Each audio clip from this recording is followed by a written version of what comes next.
Hello again. This lesson 2 on making a boat. Now, if you look at the device again, okay, we've got the boat already in here. We'll get a pencil mark. You can measure this if you like, but I'm not going to measure it. I can see it with my eyes where I want it. And you put the mark exactly where you want it. The center between here, if you can, alright? And wherever you want to put it here, about that distance would be good. Whatever distance you want is up to you, but I think it looks good at that distance. Okay, you get a nail, you go where the pencil mark is and put a little dot.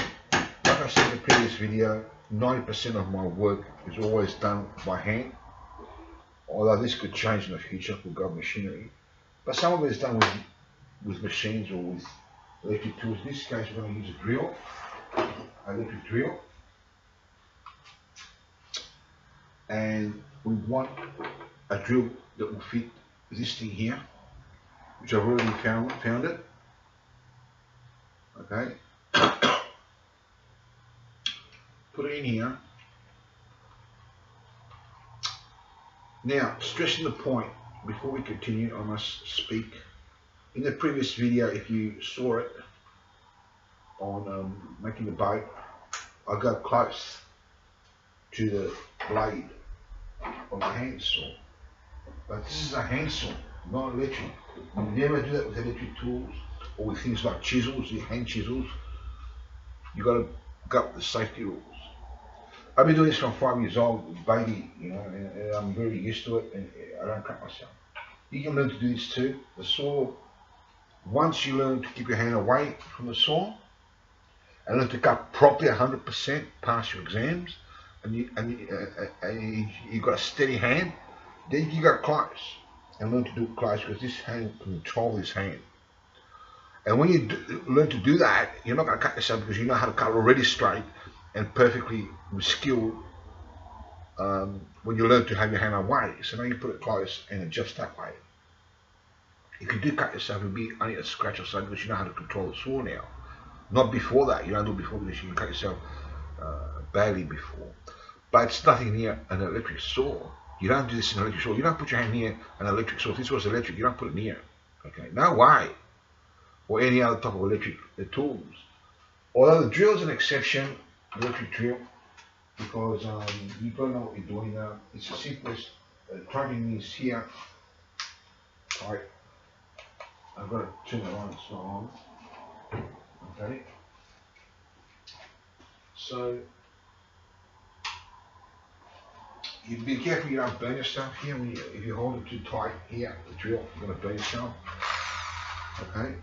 So you just hold it here, just like that. Just look gently here, a little bit, not down like this, because you're going to burn yourself. Just a little bit. So you can get that like that. Just a little bit. Okay. Even if you burn yourself, it's not going to be bad or anything, but it's going to sting a little bit. Okay, and that tightens the drill. Okay, so you come here when we put the round mark. And we drill in.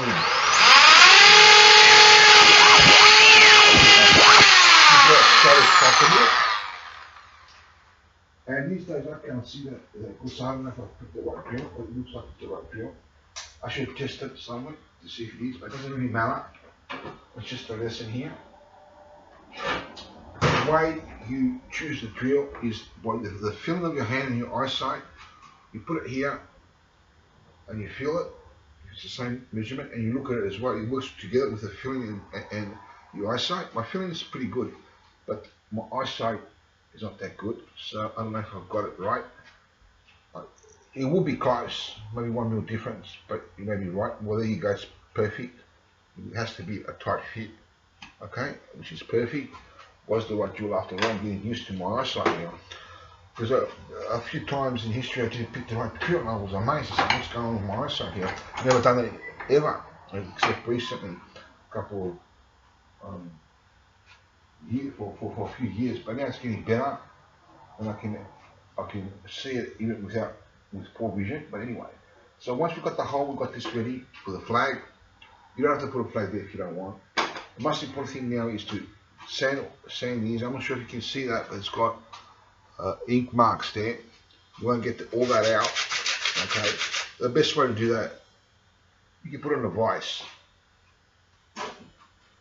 If we're doing it by hand, then you want to do it by hand. You can put it on a vise, but this is on an angle, so I'm not sure if it's going to catch on a vise. You might have to put a piece of wood there to kind of like keep it squared. But we're not going to do that. We're going to do it by hand. I like working by hand, so we're going to do it by hand. I'm just going to sand this right down until on this side it's easy to know where, because when the pencil marks go, it will be just about right. Okay, you get a block like this done. Okay, hold it like this, or put it on the table. Keep your fingers way past this and keep this locked here so you don't scrub your fingers. Easy to do. If you do, it's going to be a scratch. It's not going to be anything serious. Put some Dettol on it, you'll be alright. So is the hand saw, but you don't do it with electric saws. You're going to be joking. I've seen people on the internet put their fingers close to the electric saws. I'm like, what the hell are they doing? They don't know what they're doing, these people. Okay, even professionals wouldn't do it. I wouldn't do it. Okay, the drill is safe to do that. The other electric tools, you don't do it on any other electric tools on the machine. And chisels, forget it. I'll give you a slight example before we get into this lesson, so you will know. When you're chiseling, you get your hand away from that chisel point. As bad, you can stab yourself right in there. Okay, if you do it, you're going to chisel something, you keep it away, and the chisel goes away from you and away from your hand. Okay, and at the same time, you put cover up. Like for example, I'm not sure there's a cover up here. Like for example, there's no cover up here. For example, if you're doing it in here, usually chisels are used to make things like this. Okay, you joints in that. So, for example, if you want to make a joint in this scrap piece of wood, it's not a joint here, but it's just a sample. Okay, now you don't keep your fingers this way because you're going to stab yourself. You can kill yourself with it, not kill yourself, but injure yourself really bad. You put your hand on this side, so this thing here stops you from going bang and cutting yourself. Because if it slips, it's going to hit there. And you put the pressure down, not up, because you can flick up. Okay, put the pressure up, and it just slides this way, so you can put your fingers here now. Okay, next the saw, and you're always pushing that way, so it's not going to slip back. Okay, to your fingers, and you've got this as support. So if you've got it up in here where you're cutting, you may put it this way and fix it like this. Keep it saw pressure down and straight out this way. So if it slips, it's going to slip down, it's not going to slip up and on your fingers. It's got this to protect it. Okay? So is your other hand. If you're left-handed, you can use this as protection. Don't keep it above, because you can cut it, keep it below. And if it slips, it's going to, and keep the pressure this time medium, don't go too down or up. If you go up, it's not going to cut.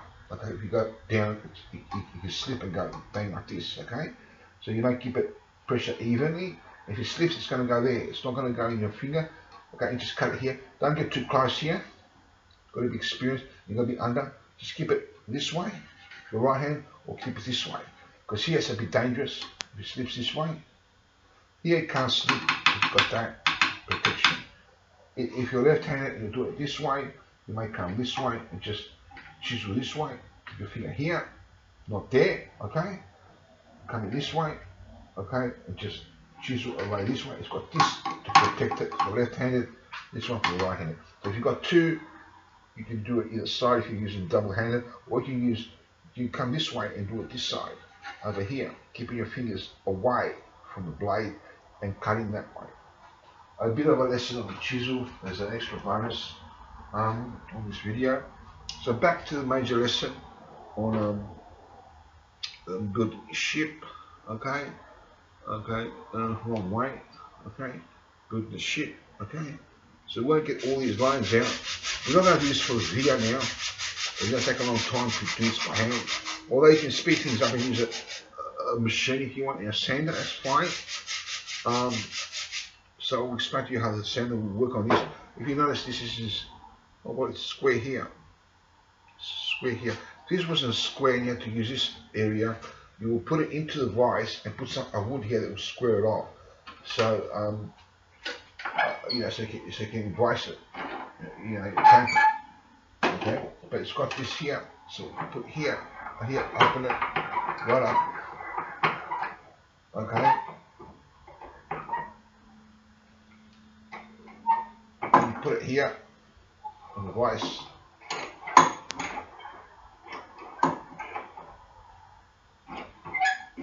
And you can use your hands to sand it here as well as the machine. You can use the vise for this, or you can use it the way I do it with my hands. Be careful you don't scrape yourself with sandpaper. But the sandpaper is not going to cut your whole hand off. So you may scrape a little bit of your skin, put some Dettol. Just make sure it doesn't do that either. But I mean, if it does, it's going to happen once, twice, and then you're going to get used to it, and it's not going to happen anymore. You get very experienced that way. And don't go too rough on it, because you don't want to scrape your hand too much if you miss. So go gently, and you face yourself a lot of less problems. If you scratch yourself a little bit, you know, you can put Dettol, but you don't want to cut your whole bloody hand off with this electric saw. You know, you come here, keep your hand under, that way, and this right here, so it doesn't slip that way. That way you don't scrape yourself. Okay, and just come this way. Of course, you can use an electric sander. Just keep the sander straight down, not like this or like this, unless there's a reason why you're going to carve this area on an angle. But in this case, you keep it straight. You can also put the sandpaper this way and keep it with both hands, which is a lot safer. I recommend when you do it this way, just like that. So it's better than under, and there's more support. Okay, it's a lot better than under. If you're left-handed, like I said to you, you should be able to use both hands. Do it this way, okay?